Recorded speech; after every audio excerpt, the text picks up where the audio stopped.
Bem, eu vou começar então.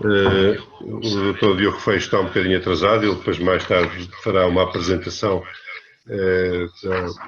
do professor Silva Graça, do Dr. Silva Graça, mais pormenorizada, mas nós, na continuação dos webinars que temos vindo a transmitir desde que estamos confinados e desde que este problema da pandemia surgiu em Portugal, hoje vamos falar com um especialista, o Dr. Silva Graça, que é infecciologista, e que nos vai falar do tema, precisamente, Covid-19, situação e desafios futuros. Eu peço a vossa atenção e vou-lhe passar a palavra. Faz favor, Sr. A palavra é sua. Muito obrigado. Uma boa tarde a todos. Eu começo por agradecer o convite do IDL para podermos trocar algumas ideias sobre um assunto que notoriamente nos preocupa e que é um assunto da atualidade. Talvez seja interessante nós termos uma perspectiva daquilo que foi, a nível da pandemia Covid-19, a situação em Portugal.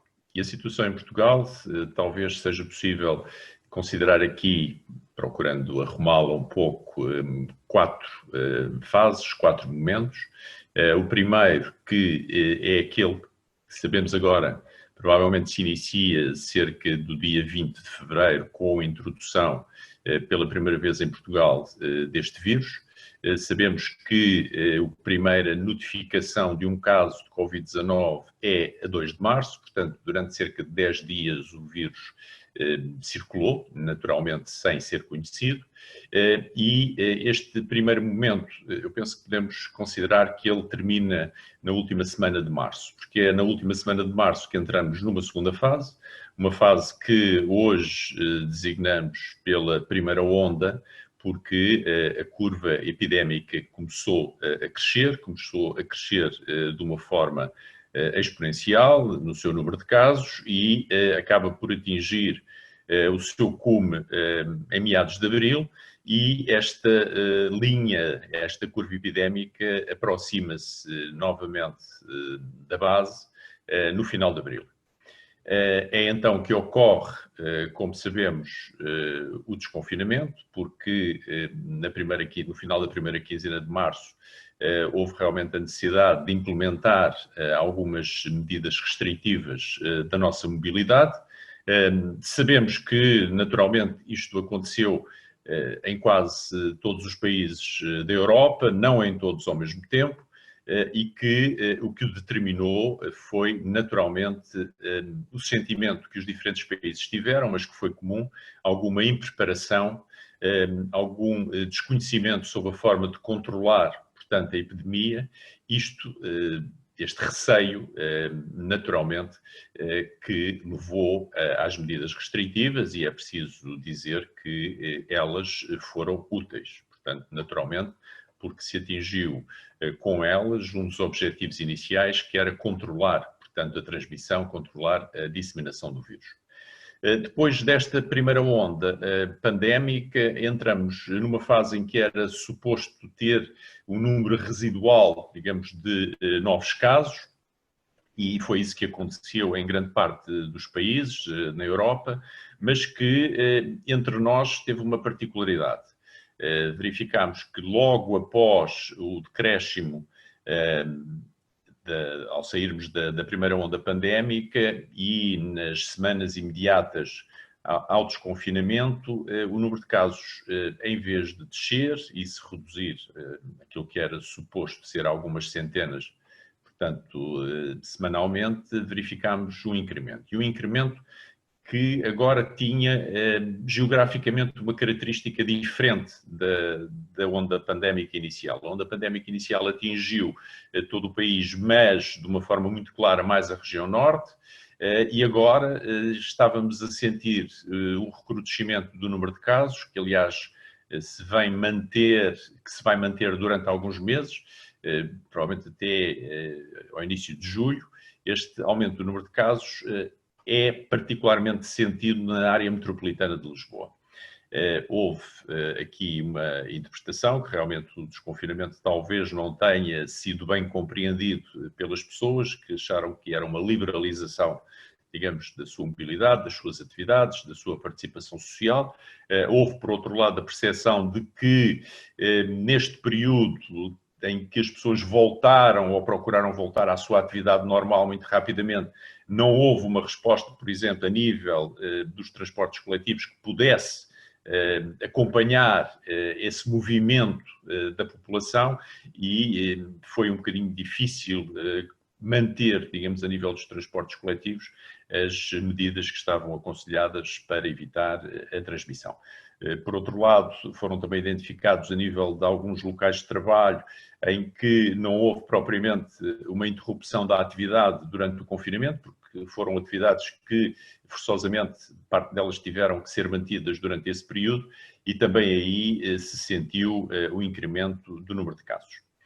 Há, nesta fase em que estávamos, portanto, em julho, chegamos, portanto, ao mês de agosto, e quando chegamos praticamente a partir de meados de agosto, é novamente sentido um aumento do número de casos, e agora percebemos que este aumento parece estar novamente a desenhar o ramo ascendente de uma curva, embora, fazendo agora um ponto da situação das 2 últimas semanas, vale a pena mencionar que talvez não seja essa a forma de crescimento. Isto é uma opinião pessoal, talvez isto possa, não é ainda claro, naturalmente, mas possa não ser já o desenho de uma curva semelhante ou com as características da onda que tivemos em março-abril, porque se até há 2 semanas nós sentimos um aumento muito significativo de uma semana para a outra, em que houve um incremento de 40% do número de casos, verificamos que na semana passada já não foi assim. Este aumento foi pouco expressivo, houve um aumento de cerca de 4%, e se considerarmos aquilo que tem sido a evolução do número de casos nos últimos 7 dias, há também agora apenas um aumento de cerca de 6%. Portanto, eu permito-me dizer que não é, na minha opinião, ainda claro se isto está a ser o desenho de uma onda pandémica. Aliás, situação semelhante àquela que acontece noutros países da Europa, onde não é bem claro se realmente é já esse o desenho, embora se possa antecipar algum crescimento que está a acontecer e que isto ainda possa ter um incremento maior, como é o caso, diria, de países como, por exemplo, a Bélgica ou mesmo o Reino Unido. Parece ser esse o desenho. Também a nível da Dinamarca é um desenho, digamos, epidemiológico semelhante, mas não é ainda certo que este crescimento seja aquele crescimento exponencial que é característico das ondas pandémicas. Vale a pena mencionar também que, relativamente àquilo que se passou em março-abril, nós agora temos características um pouco diferentes. Percebemos que não há agora um aumento de casos com o domínio da região norte, como existiu naquela primeira onda. Agora há um crescimento, do ponto de vista numérico, mais significativo na região de Lisboa e Val do Tejo, seguido da região norte, mas, por outro lado, assistimos nas últimas semanas a um aspecto que talvez mereça alguma ponderação e alguma análise. É que a região onde o número de casos tem tido um maior crescimento nas 2 últimas semanas tem sido no Algarve. Claro que, em termos absolutos, não é ainda notória a sua influência nos números atuais, mas convém chamar a atenção para este aspecto. Por outro lado, há aqui uma outra característica que se refere à mortalidade que acompanha este crescimento do número de casos. Não está a ter, digamos, uma expressão semelhante àquela que teve na primeira onda. Também convém dizer que esta é uma característica não é apenas do nosso país. Estamos a assistir a esta característica naqueles países em que, mesmo já claramente com uma segunda onda, e citamos os casos da França e cito também o caso da Espanha, embora a Espanha agora haja um aumento recente da mortalidade, mas não tem havido, digamos, o mesmo peso, a mesma expressão da mortalidade como na primeira onda pandémica. Curiosamente, há aqui um aspecto diferente naqueles países em que não tiveram propriamente uma onda pandémica nos primeiros meses do ano e que agora têm, digamos, um incremento grande, aquilo que provavelmente será para eles a primeira onda, e aí sim nós verificamos, e é o caso, por exemplo, da República Checa ou mesmo de Israel, aqui sim a mortalidade é muito significativa. Portanto, há algumas características epidemiológicas interessantes neste momento que permitem estabelecer diferenças dentro da Europa, há evoluções claramente diferentes entre os países. Vale a pena mencionar, agora que estou aqui apenas ainda a falar da situação atual e da evolução da epidemia em Portugal, vale a pena falar em aspectos que são particularmente importantes, porque podem traduzir-se numa sobrecarga do nosso sistema de saúde, que é, como sabemos, o número de internamentos, e nomeadamente o número de internamentos em cuidados intensivos. Não houve, até agora, também aí uma sobrecarga, um aumento que se possa considerar alarmante, embora haja já um aumento nas últimas 2 semanas do número de internamentos em geral e, particularmente agora, do número de internamentos em cuidados intensivos, que registra nas 2 últimas semanas um aumento de cerca de 30%. E aqui, de uma forma um bocadinho assimétrica, nós percebemos que estes cuidados intensivos estão a ter uma procura maior na região de Lisboa e Val do Tejo, onde provavelmente neste momento, segundo as últimas informações, haverá já uma ocupação de cerca de 60% das camas de cuidados intensivos. A ocupação, em termos de internamento geral para a Covid-19, não tem neste momento ainda o mesmo tipo de crescimento. De qualquer modo, isto não traduz, digamos, um grande à vontade do sistema de saúde face à pandemia. Aliás, é difícil que algum país possa ter essa vontade. Há talvez poucas exceções, talvez aquele que tenha lidado melhor neste aspecto tenha sido a Alemanha, mas sabemos que pode haver sempre surpresas. Neste momento começa a haver uma procura maior dos cuidados de saúde nesta área.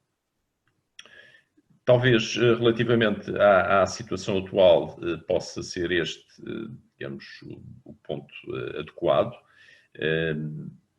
Não sei se será a altura de termos já algumas questões que queiram ser colocadas ou se poderei falar eventualmente, visto que o tema tem esta abrangência de falarmos da situação atual e de desafios futuros. Talvez, enquanto não sei se existem já algumas questões para colocar, eu possa falar de alguns dos desafios que me parece que neste momento enfrentamos. E não estou aqui a falar, se calhar, tão no futuro, mas desafios com os quais lidamos de momento. E eu vou mencionar aqui um deles, que todos percebemos que seja motivo de preocupação, que tem a ver com o regresso dos nossos jovens à escola. Eu penso que há aqui, naturalmente, um desafio e uma preocupação grande, porque se antecipou, e eu penso com alguma justificação, que este regresso às escolas pudesse e possa vir a trazer um aumento significativo do número de casos e da transmissão da infecção, mas talvez valha a pena dizer aqui que nós estamos a ter no dia-a-dia sempre um conhecimento melhor da situação, porque isto é realmente uma situação que tem uma dinâmica muito própria, e hoje percebemos que talvez as crianças, isto resultado de trabalhos mais recentes, não sejam tão suscetíveis à infecção como pensávamos, talvez não sejam elas realmente o elo mais importante na transmissão dentro da comunidade. Talvez até os adultos tenham, mesmo a nível do agregado familiar, uma importância maior na transmissão do que as próprias crianças. E, além disso, nós sabemos, e também os dados têm acumulado, que as crianças não têm habitualmente formas clínicas graves, que elas, na maioria dos casos, são assintomáticas. Há realmente algumas complicações tardias de gravidade, mas são uma raridade. Portanto, isto não quer dizer que estejamos sossegados relativamente ao regresso às escolas ou que não devam ser tomadas aquelas medidas que percebemos que foram delineadas. Algumas delas percebemos que são notoriamente importantes, como seja a vigilância da saúde das crianças e dos jovens em casa, até antes mesmo de irem para a escola, e depois, naturalmente, durante o período em que estão nas suas atividades letivas. Há aqui um aspecto que também tem que ser reforçado, é a importância de vigiar e procurar que sejam implementadas durante as atividades escolares aquelas normas que percebemos que são indispensáveis neste momento, e estamos a falar do uso da máscara a partir naturalmente do segundo ciclo, estamos a falar da necessidade de lavagem, de desinfecção das mãos com frequência. Percebemos que não é tão fácil falarmos de distanciamento físico quando estamos em presença de um grupo etário que tem uma grande necessidade de socialização e de interagir, mas percebemos que também há aqui um outro aspecto que convém falar, que é a forma como estes jovens fazem as refeições, portanto, em conjunto. Aqui também tem que haver, naturalmente, alguma cautela. Eu penso que tudo isto tem sido levado a cabo através das normas que foram divulgadas junto às escolas, embora me preocupe um aspecto que talvez possa trazer alguns problemas se o número de casos suspeitos de infecção aumentar. E poderá haver alguma dificuldade de lidar com esse aumento. Porquê? Porque não me parece que tenha sido estabelecida a necessidade de existir uma ligação direta entre as escolas e a Autoridade de Saúde Local, de modo a que isto possibilitasse algo semelhante àquilo que ouvimos falar recentemente relativamente aos lares, que era a possibilidade de localmente, e estamos a falar nas cidades, a nível dos concelhos, haver, digamos, uma equipa que, perante a detecção de um caso suspeito numa escola, pudesse, depois naturalmente serem informados os pais, deslocar-se à escola, poder logo fazer a colheita para um diagnóstico, poder orientar, digamos, as crianças, os jovens que deveriam ficar no isolamento até haver uma resposta e, portanto, evitar aqui algum alarme e, naturalmente, alguma desestruturação da vida familiar e social, porque temos que pensar que sempre que estas crianças têm que ficar em isolamento, e se esse isolamento se prolongar, isto naturalmente tem implicações a nível da família, tem implicações a nível do trabalho, e isto tem que ser naturalmente ponderado. Eram estes dois aspectos que me parece que vale a pena falar neste desafio, que é o regresso às atividades escolares, embora pelo argumento que eu utilizei inicialmente, me parece que se houver o cuidado de lidar desta forma que citei, com, digamos, alguma rapidez no diagnóstico, alguma rapidez e atenção na decisão, se possa realmente evitar que haja, por um lado, alarme social, porque estou convencido que, se forem seguidas as normas que foram implementadas, talvez, isto é uma opinião pessoal naturalmente, talvez o número de casos não seja tão pesado como algumas pessoas admitem. Doutor, eu queria agradecer muito esta sua intervenção, pedir desculpas pelo meu atraso, mas de facto o trânsito já recuperou aquilo que nós conhecíamos antes mesmo da pandemia, e a dificuldade de estacionar aqui nesta zona de Campo de Ourique também. Eu tenho já aqui um conjunto grande de perguntas. Eu iria já colocar algumas e depois continuaríamos num diálogo. Uma pergunta que tem aparecido repetidamente, elas são várias, mas eu diria que aqui faço um resumo, tem a ver com perceber qual o limite de internamentos para o Sistema Nacional de Saúde e se há alguma viabilidade de chamar o setor privado a colaborar nesta área de intervenção. Depois, uma pergunta, eu diria quase mais técnica, é perceber a razão pela qual as crianças, de acordo com aquilo que está terminado, salvo erro, até ao final do primeiro ciclo, por que razão é que não devem usar a máscara? Ou por que razão é que há algum impedimento quanto ao uso da máscara? E depois uma pergunta que tem a ver muito consigo, que é um comunicador nesta área, que é feita uma comunicação em detalhes, com os números de novos casos, infectados, mortos, cuidados intensivos, mas essa informação nunca vem acompanhada com o número de testes que se faz durante o dia. Se há alguma razão para isso, se há uma dificuldade de ter esses números em concreto, e portanto eu diria que já temos aqui muito para conversar. Certo.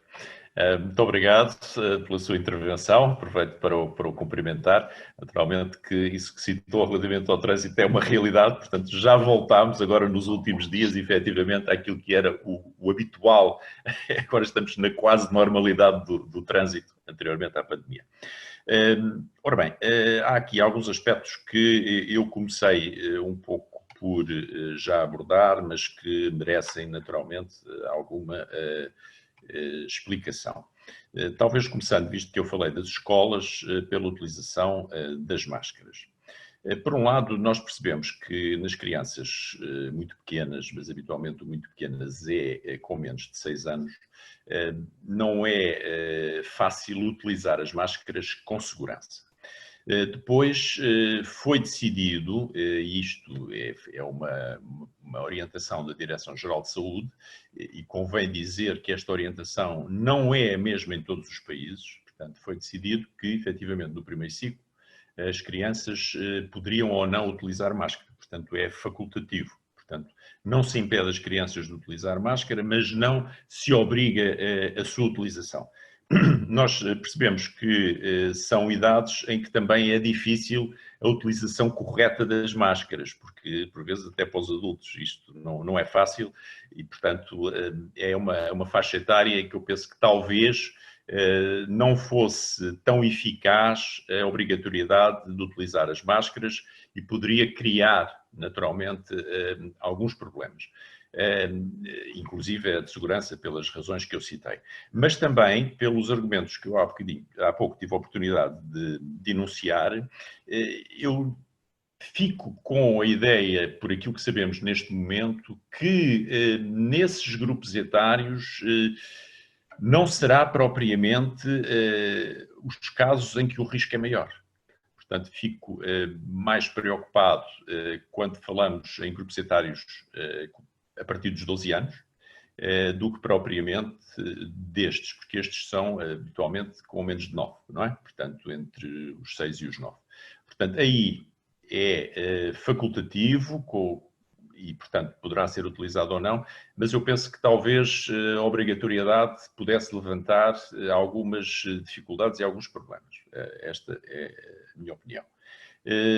Penso que haveria uma primeira questão que, entretanto, me escapou, mas eu vou passar já à terceira, digamos assim, e depois procurarei voltar à primeira que enunciou há pouco. Tinha a ver, a pergunta, já agora, a pergunta tinha a ver com o limite de internamentos para o Sistema Nacional de Saúde. Se é viável o setor privado colaborar nessa área. Ora bem, ficou perceptível que nós temos uma capacidade de internamento hospitalar de cerca de 21 mil camas e que 1/3 está na região de Lisboa e Val do Tejo. E que estão alocadas, digamos, ao internamento por Covid-19 em condições normais cerca de 500 camas. Mas é preciso ter aqui, naturalmente, a ideia que estamos a falar da normalidade.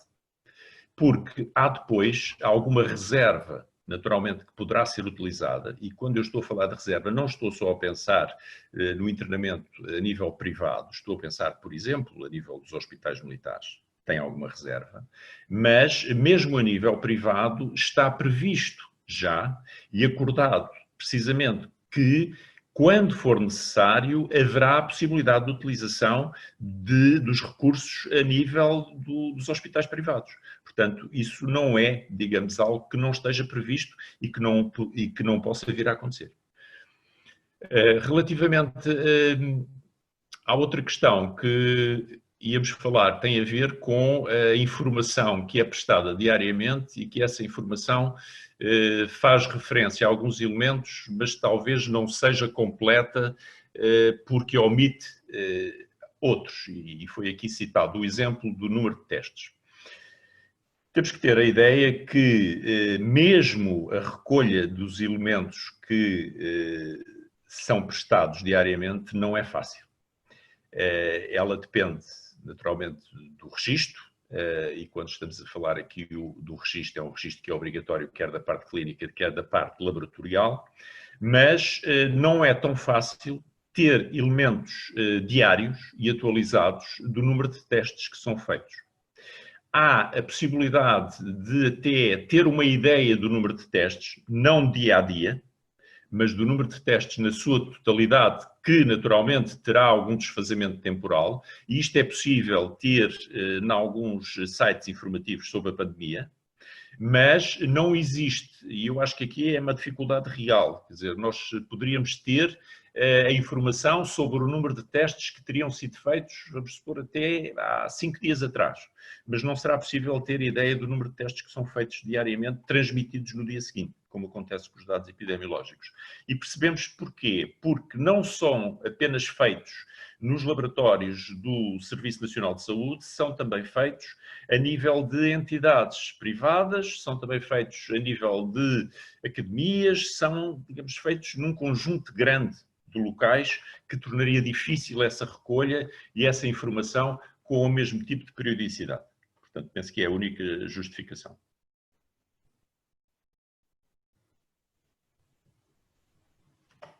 Muito bem, eu tenho aqui mais umas questões, elas têm surgido em belíssimo ritmo, o que é bom sinal. Uma pergunta tem a ver aqui com uma situação prática, que é a seguinte: quando temos conhecimento de contacto presencial com um infectado, Covid, confirmado já, devemos ficar imediatamente confinados, sim ou não?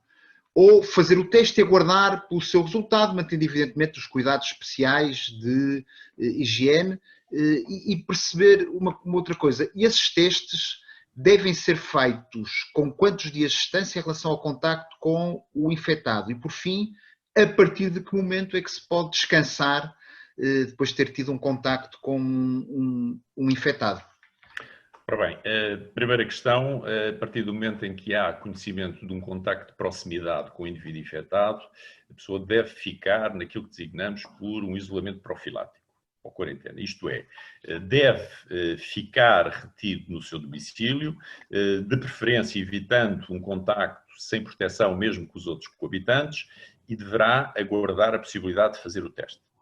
Portanto, aí penso que não oferece muitas dúvidas. A outra questão que se colocava era fazer o teste quando é que efetivamente ele deve ser feito.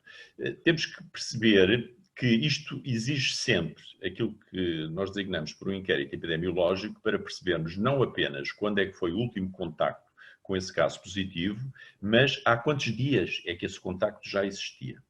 O que é que eu quero dizer com isto? Se tivermos, e vou dar um exemplo, alguém que teve um contacto ontem com um caso positivo, e foi um contacto de proximidade, é desejável, para termos um resultado fiável, isto é, que haja tempo para que o período de incubação, estamos a falar aqui em termos médios, é desejável pelo menos que passem 5, 6 dias, para nós podermos fazer um teste e ter alguma possibilidade, se houve transmissão, dele ser positivo.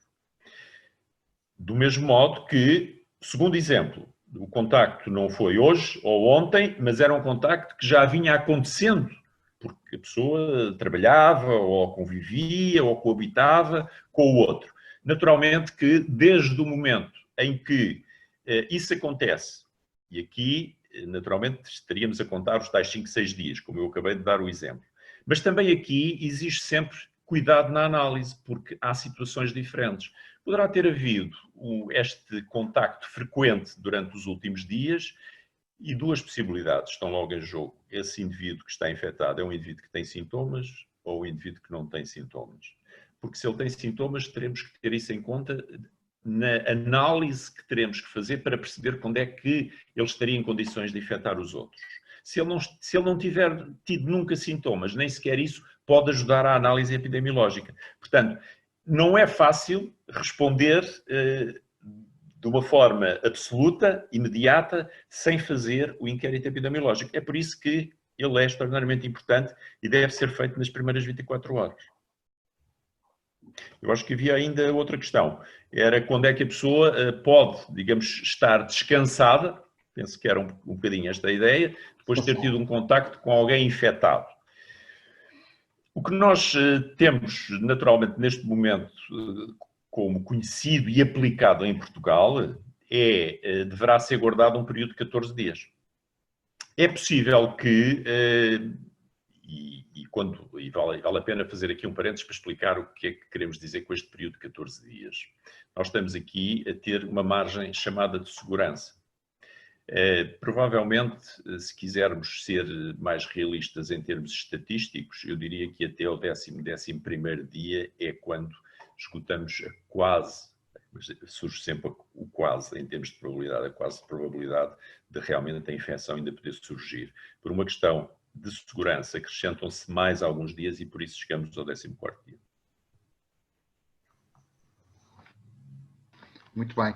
Realmente, é como digo, eu estou aqui a fazer de jornalista, isto não é uma tarefa muito fácil, mas uma questão que até repetidamente tem surgido por parte de vários dos participantes nesta nossa conversa é se o modelo sueco permite tirar alguma conclusão.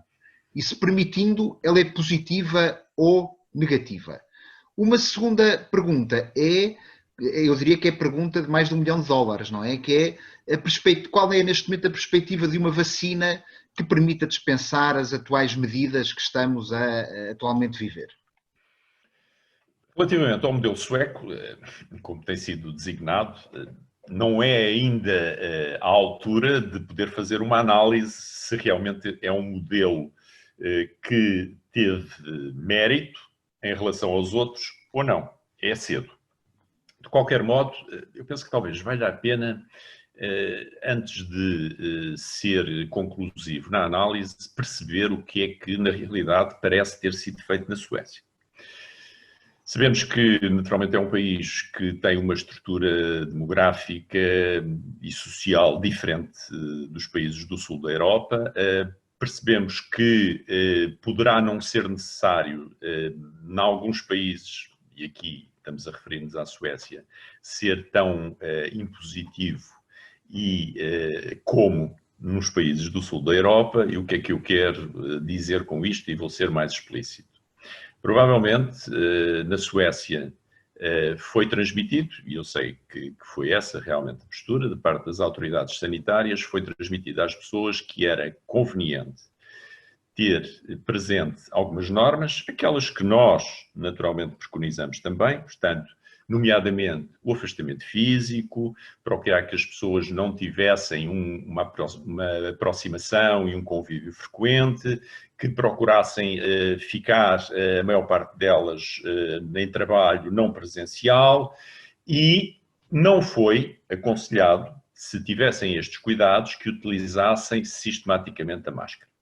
E é isso que percebemos que aconteceu, por exemplo, na Suécia. Não é frequente a utilização da máscara, mas também percebemos que a própria estrutura social e laboral facilitou muito a implementação destas medidas.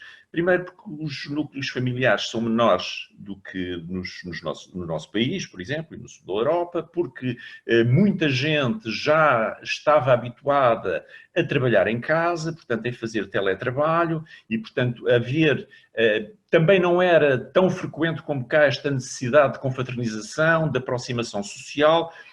Eu penso que as medidas, tirando a questão da utilização da máscara, e temos que reconhecer que mesmo entre nós ela não foi preconizada inicialmente, para sermos corretos, Portanto, tirando essa questão e a diferente aproximação que ela possa ter tido, o que não houve foi a obrigatoriedade, não houve o confinamento, não houve, digamos, as medidas impositivas, como houve nos outros países do centro e do sul da Europa. Mas houve o apontar às pessoas, o explicar às pessoas tudo aquilo que era necessário fazer. Agora, o que é que se passou, efetivamente, na Suécia? Depois de ter sido este desenho, aquilo que foi a implementação das medidas. Verificámos duas coisas e podemos comparar, por exemplo, com o nosso país, porque em termos de número de população não é muito diferente. Nós percebemos que houve mais casos de infecção, numa fase inicial. Percebemos que houve mais casos e muito mais casos nos lares e que houve, por isso, uma mortalidade muito superior. Portanto, isto se compararmos a situação de Portugal e da Suécia. Eu penso que aqui houve uma fragilidade reconhecida, aliás, pelas autoridades sanitárias da Suécia. Não lidaram de forma adequada com a questão dos estabelecimentos residenciais para idosos. Não souberam lidar, mas não foram só os suecos. Nós podemos reconhecer que na Europa houve outros países com grande dificuldade em lidar com precisamente esses estabelecimentos destinados a idosos. Sabemos que em Espanha, por exemplo, quase 60%, se não mesmo 60% dos óbitos foram precisamente em lares. Nós sabemos que em Portugal praticamente 40% dos óbitos ocorreram em lares. Portanto, esta dificuldade não foi apenas uma característica da Suécia, mas fez-se sentir muito na Suécia e eles reconheceram de imediato que não tinham feito uma abordagem adequada. Agora, o que é que, depois do acréscimo do número de casos, estamos a constatar neste momento? Não está a haver um número de casos a subir como no resto da Europa. Mas eu chamo a atenção que nos últimos dias já subiu um bocadinho. Portanto, não está já aquele número de casos tão reduzido como esteve até há uma semana atrás. Portanto, já houve algum aumento. Portanto, eu volto a repetir aquilo como comecei esta abordagem do modelo sueco. Penso que ainda é cedo para tirar conclusões, mas temos que perceber, efetivamente, as diferenças socioculturais e demográficas dos países para também perceber que a forma de atuação possa, na realidade, ser diferente e temos que esperar para ver como é que vai decorrer, digamos, a evolução da situação daqui para a frente. Em relação à vacina, o que é possível neste momento esperar da vacina? Não me parece que seja razoável pensar que a vacina nos poderá ser útil este ano. Não vai, com certeza, mesmo que houvesse a possibilidade de identificar já uma vacina efetiva, segura, não haveria a possibilidade de a produzir e distribuir e fazer chegar às pessoas no número suficiente para ela poder ser útil este ano. Portanto, a vacina poderá, naturalmente, e é nisso que nós confiamos, vir a trazer-nos, ao cabo, a possibilidade de restringirmos tudo aquilo que neste momento limita, ou pelo menos a grande parte das coisas que limitam a nossa vida, mas não me parece que isso seja possível de uma forma realista de acontecer antes do próximo ano e provavelmente em meados do próximo ano.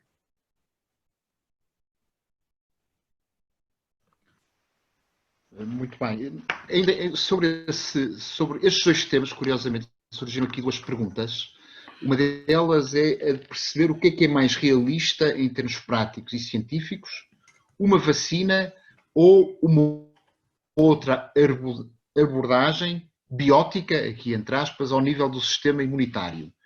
E depois, em relação à questão da Suécia, eu salientar da diferença em relação ao fecho da economia, porque houve lojas, houve restaurantes, a sociedade manteve-se genericamente, por aquilo que vai sendo conhecido, aberta, ao contrário do que aconteceu nos estados que fizeram confinamento. Certo. E talvez aí, começando por esta última questão, naturalmente que é importante perceber de que modo é que a economia sofreu, digamos assim, na Suécia e nos países nórdicos vizinhos. E talvez, arrisco, pelo conhecimento que tenho mais recente, talvez aquela expectativa que os suecos tinham de que realmente se refletisse pouco a nível da economia não tenha acontecido da forma que eles esperavam. Eu acho que houve realmente uma repercussão mais significativa do que seria de esperar.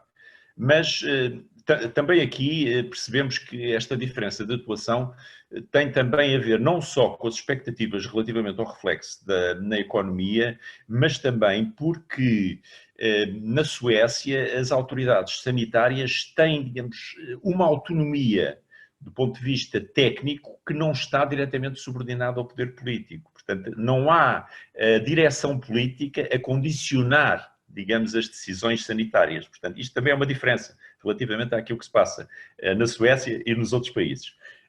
Mas pronto, percebe-se que a expectativa era de que o reflexo da economia fosse menor, não foi tão reduzido como seria de pensar, mas não me parece que a decisão do modelo escolhido, da forma de atuar, tivesse a ver com razões da economia. Portanto, isto na minha opinião. Agora, vacina ou outras formas de intervenção a nível do sistema imunitário. Eu confesso que me sinto limitado para poder responder a essa questão, porque não estou a ver de que forma é que poderemos, e não de uma forma individualizada, ter uma intervenção a nível da capacidade de resposta das defesas do nosso organismo de uma forma global. Portanto, e de que forma é que poderíamos também individualmente conseguir isso, que é uma proposta que penso eu que seria obter uma resposta imunitária reforçada face a um vírus, em vez de estarmos a induzir, digamos, a produção de anticorpos pelo indivíduo através de uma vacina. Mas é isso que nós estamos a fazer, é a procurar uma resposta imunitária reforçada. É a produção de anticorpos para fazer, efetivamente, face, para fazer barreira, portanto, à entrada do vírus, à infecção. Uma forma, como disse, biótica, eu não estou à vontade para poder responder se é uma alternativa ou não. Muito obrigado. Eu próprio tenho aqui uma questão a colocar. Um dos livros que eu li em férias foi o Este Vírus que nos Enlouquece. E eu gostaria de perceber, até por toda a sua experiência, até no plano da comunicação em relação a esta matéria, se de facto o vírus nos está a enlouquecer. Isto é, se estamos perante uma circunstância em que toda a sociedade quase que vive obsessivamente esta questão, ou se acha que até estamos a aprender a viver com ela, e se há um conjunto de efeitos laterais, para além da questão de saúde pública, que corresponde aos tais números de mortos, de infectados, de pessoas nos cuidados intensivos, que a própria sociedade e cada um de nós, no seu plano familiar, terá. Eu, com esta pergunta, nós tínhamos combinado que terminaríamos por volta das 18h50, estamos lá perto. Tenho aqui até bastantes questões que depois às tantas faço chegar por via de e-mail e podemos manter este contacto com os participantes, porque desde logo, olha, tenho aqui uma questão que tem a ver, olha, com o futebol. Se concorda ou não com a utilização de entre 10% ou 25% da capacidade dos estádios de forma a poder ter algum público.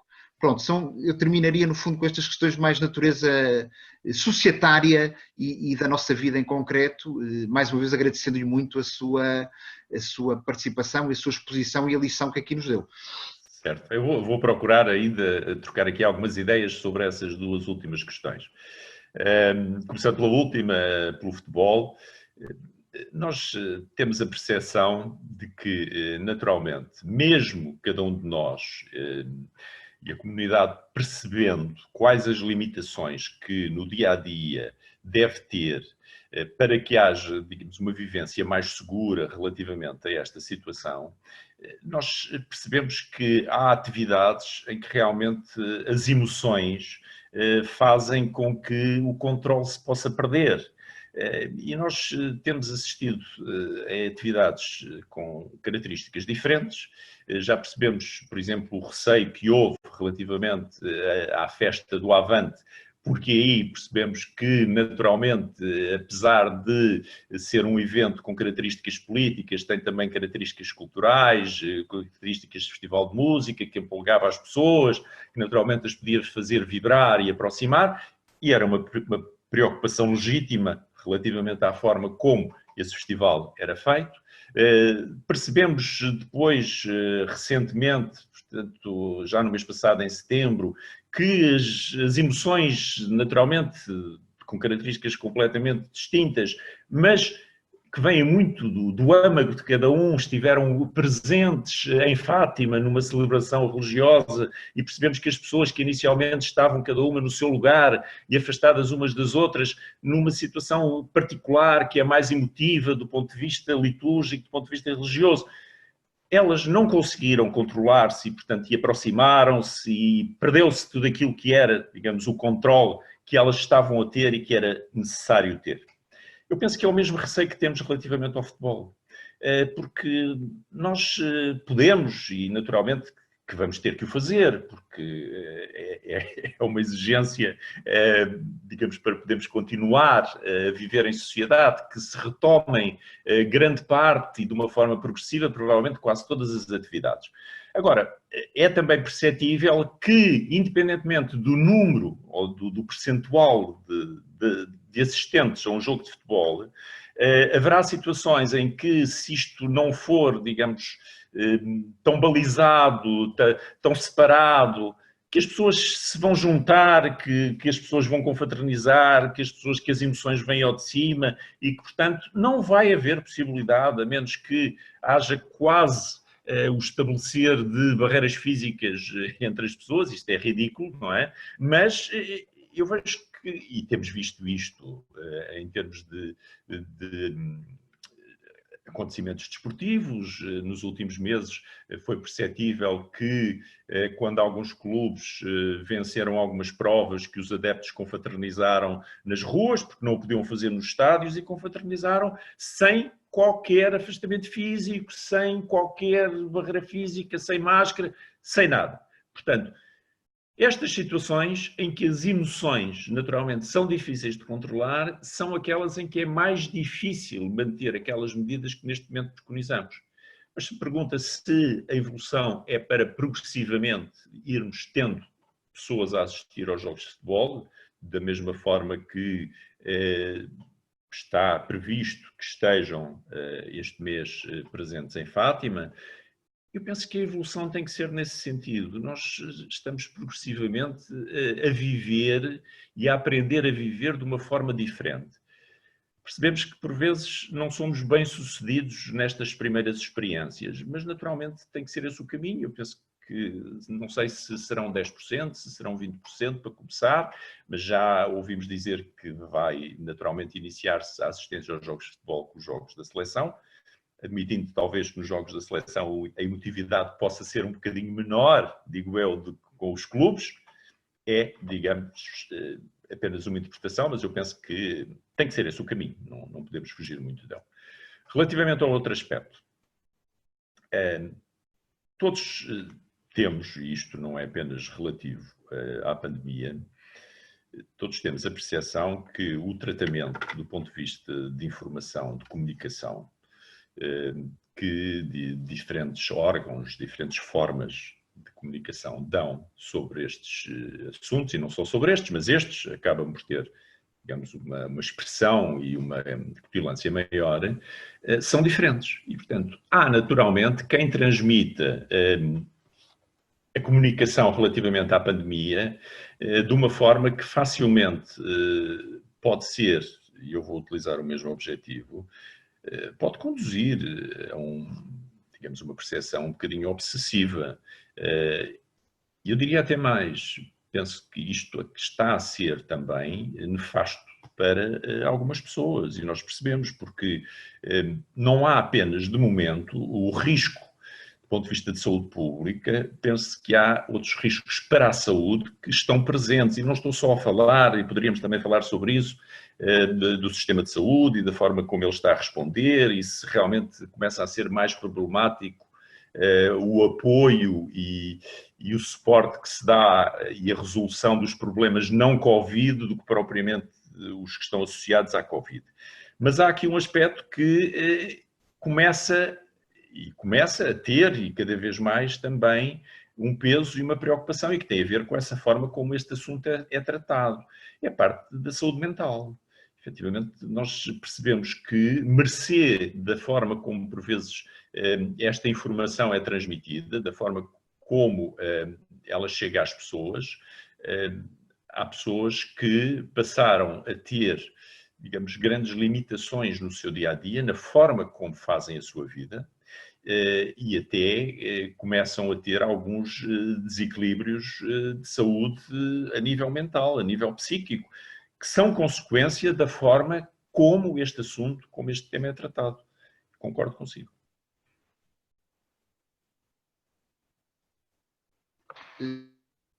Eu agradecendo, eu tenho aqui uma bateria de perguntas que entretanto surgiu e aí pedi só um bocadinho mais de paciência. Certo, com certeza.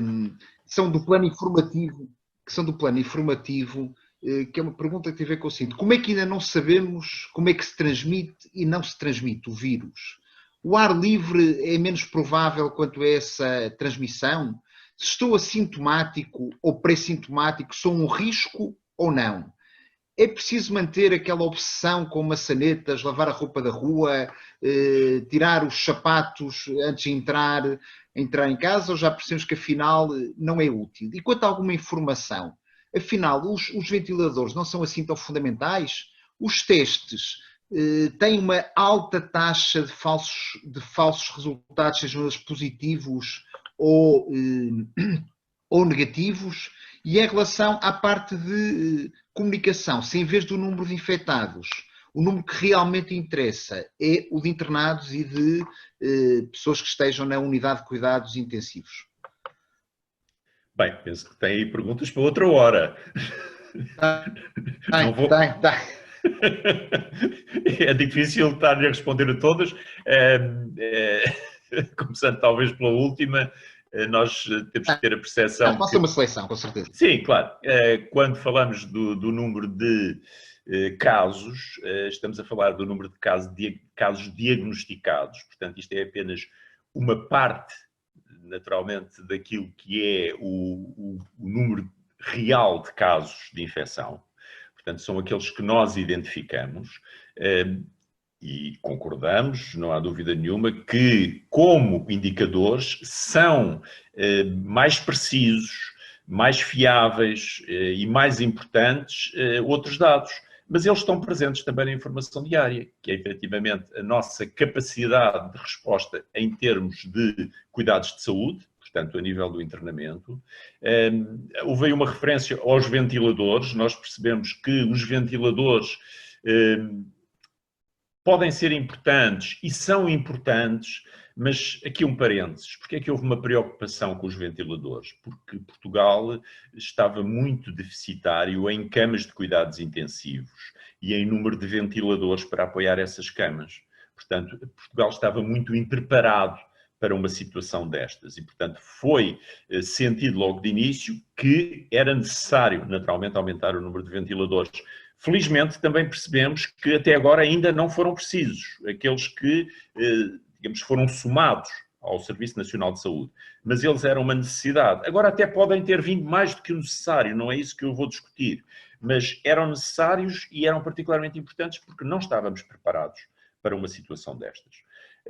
Agora, é importante saber realmente o número de internamentos, o número de óbitos, é importante porque, naturalmente, vamos lá, por um lado, parece ser, eu tenho que sempre dizer o parece, porque depois poderíamos discutir muito também isso, parece ser o indicador mais fiável e mais importante sobre as repercussões, portanto, da pandemia, mais do que propriamente o número de casos identificados, porque esta é apenas uma parte reconhecida do problema. Depois, houve aqui outra questão relativa às pessoas assintomáticas e pré-sintomáticas. Vamos explicar aqui um bocadinho o que é que isto quer dizer. Penso que estamos a falar de pessoas infectadas sem sintomas, portanto, assintomáticos, e estamos a falar de outras pessoas que são assintomáticos, mas que irão desenvolver sintomas alguns dias depois. Portanto, é esses que nós chamamos os pré-sintomáticos. Portanto, qualquer deles pode, na realidade, ser veículo de transmissão e de disseminação do vírus. Pronto. Percebemos que os pré-sintomáticos têm aquilo que nós designamos por uma quantidade de vírus nas vias respiratórias superiores, portanto, aquilo que podemos designar por carga viral, superior. E, portanto, o risco para os outros, a probabilidade de disseminação do vírus é maior. Pronto. Penso que isto pode, de algum modo, responder a essa questão. Depois foi aqui falado num aspecto.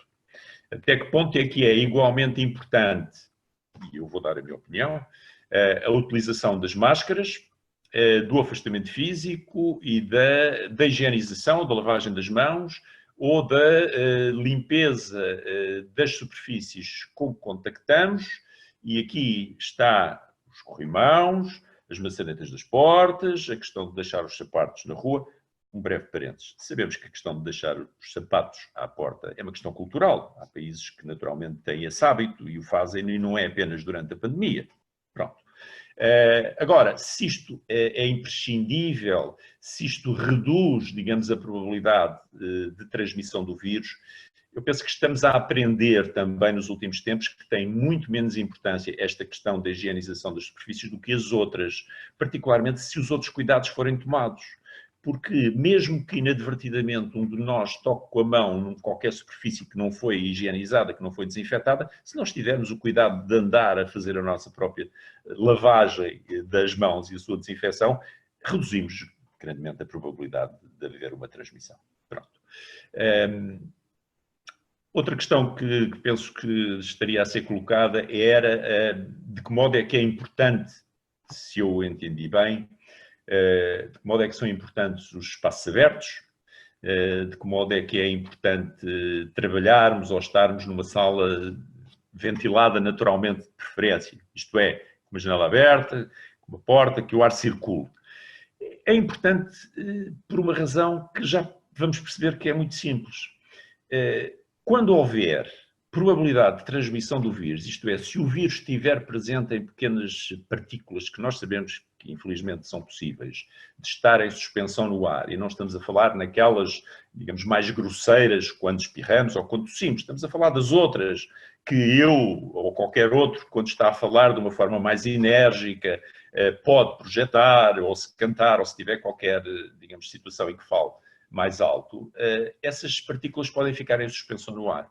Se nós estivermos num espaço aberto, o próprio vento, o ar que circula, ou num espaço que não é aberto, mas onde há uma boa ventilação, a probabilidade dessas partículas que poderão ter o vírus serem levadas e, portanto, não sermos, digamos, afetados naturalmente pela transmissão, pela disseminação do vírus, a probabilidade de elas serem levadas sem nos fazer mal é muito maior. É por isso que eu tenho repetido isto, eu acho que devíamos procurar aproveitar enquanto o tempo nos deixar, enquanto houver um pouco de sol, enquanto houver um pouco de temperaturas amenas, aproveitar para fazer nos espaços abertos tudo aquilo que for possível.